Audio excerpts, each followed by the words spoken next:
Waste Bengal के रहने वाले 20 साल के अनारण्य कर्माकर जो कोटा में रहकर आईआईटी की कोचिंग कर रहे थे, अपनी मां के साथ वहीं पर रहते थे।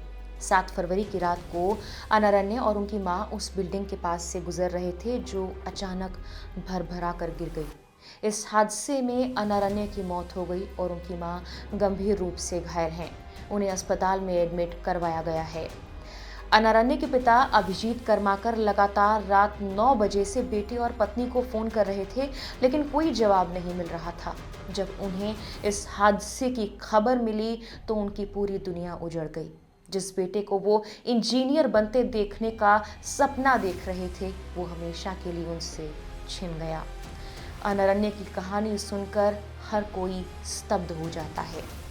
कोच बिहार का ये युवा अपने पिता की तरह इंजीनियर बनने का सपना लेकर ही तो कोटा आया था।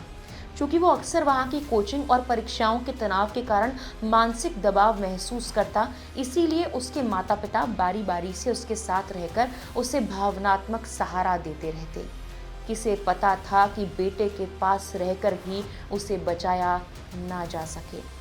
हादसे वाली रात अनारण्य का लैपटॉप खराब हो गया था। वो उसे ठीक करवाने के लिए दुकान गया। दुकानदार ने आधे घंटे बाद बुलाने के लिए कहा। इसी दौरान माँ बेटा लौट रहे थे कि अचानक उस बिल्डिंग के ढहने से एक हादसा हो गया। रात 10 बजे अनारण्य के पिता को फोन कर बताया गया कि उनकी पत्नी गंभीर रूप से घायल अवस्था में अस्पताल में एडमिट है। कुछ देर बाद हॉस्टल से ये जानकारी मिली कि अनारण्य मलबे में दब गया है, उसकी जान चली गई है। सूचना मिलते ही अभिजीत वेस्ट बंगाल से कोटा के लिए रवाना हो गए और मुंबई में रह रही अपनी बेटी को भी बुला लिया। कुछ ही मिनटों में परिवार पर दुखों का पहाड़ टूट गया।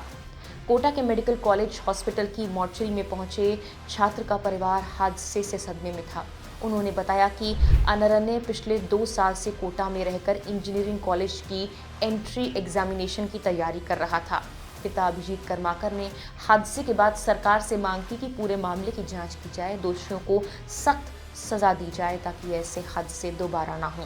इसके साथ ही उन्होंने अस्पताल की संवेदनहीनता पर भी सवाल उठाया। उनका कहना था कि कोटा पहुंचने पर एक निजी अस्पताल में इलाज के लिए बिल मांगा गया। उन्होंने चेक देने की कोशिश की, लेकिन अस्पताल ने कहा चेक नहीं लेंगे, यूपीआई ट्रांसफर कीजिए। अनारण्य की बहन अद्रिका कर्माकर ने बताया कि वो पिछले 2 साल से कोटा में आईआईटी की तैयारी कर रहा था और पढ़ाई में काफ़ी अच्छा था। माता पिता वक्त वक्त पर आकर उसे सहारा देते। उन्होंने कहा कि यह हादसा पूरे परिवार को तोड़ कर रख गया। माँ के शरीर में कई जगह फ्रैक्चर हैं और उनकी हालत गंभीर बनी हुई है। उन्होंने भी सरकार से मांग की कि जर्जर इमारतों और निर्माण की जांच हो, दोषियों को सजा मिले और परिवार को पूरा सहयोग दिया जाए। इस हादसे में अनारण्य कर्माकर के अलावा केशवपुरा के रहने वाले लक्ष्मण गुजराती की भी मौत हो गई है, जिनका पोस्टमार्टम पहले ही हो चुका है। पुलिस पूरे मामले की जांच कर रही है। कोटा के जवाहर नगर इलाके में ओपेरा अस्पताल के सामने 3 मंजिला रेस्टोरेंट ढहने से 3 लोगों की मौत हुई है, जबकि 15 लोग घायल हुए हैं। रिपोर्ट्स के अनुसार हादसा निगम की लापरवाही और बिल्डिंग मालिक की उदासीनता का नतीजा था। जिस रेस्टोरेंट के ढहने की घटना हुई, उसके पास वाले मुरादाबादी रेस्टोरेंट को 2 महीने पहले बंद करवाया गया था, लेकिन फिर से वहां काम शुरू कर दिया गया। इसके बाद ना तो निगम ने जांच की, ना ही कोई निरीक्षण हुआ और इस मामले को लेकर जब मीडिया ने जानकारी जुटानी चाहिए तो पता लगा कि बिल्डिंग अवैध थी। पार्षद योगेश अहलूवालिया ने कहा कि जो बिल्डिंग गिरी वो सिर्फ 200 वर्ग फीट के प्लॉट पर थी, जो दुकान के लिए आवंटित हुआ था, लेकिन भूखंड मालिक ने वहां 3 मंजिला इमारत बना डाली। बिल्डिंग बनाने से पहले किसी तरह की अनुमति नहीं ली गई। आसपास की दुकान संचालकों ने भी 3-3 मंजिला निर्माण कर लिया है। रेस्टोरेंट संचालक फुटपाथ तक अतिक्रमण करते थे। 1 साल पहले अतिक्रमण हटवाए गए थे और चेतावनी दी गई, लेकिन वो बार बार नियम तोड़ते रहे।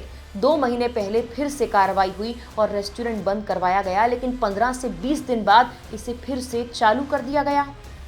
इस मामले को लेकर जांच चल रही है, लेकिन सवाल यही कि एक बार फिर से प्रशासन की लापरवाही के चलते कई लोगों ने अपनी जान गंवा दी, पूरे परिवार उजड़ गए।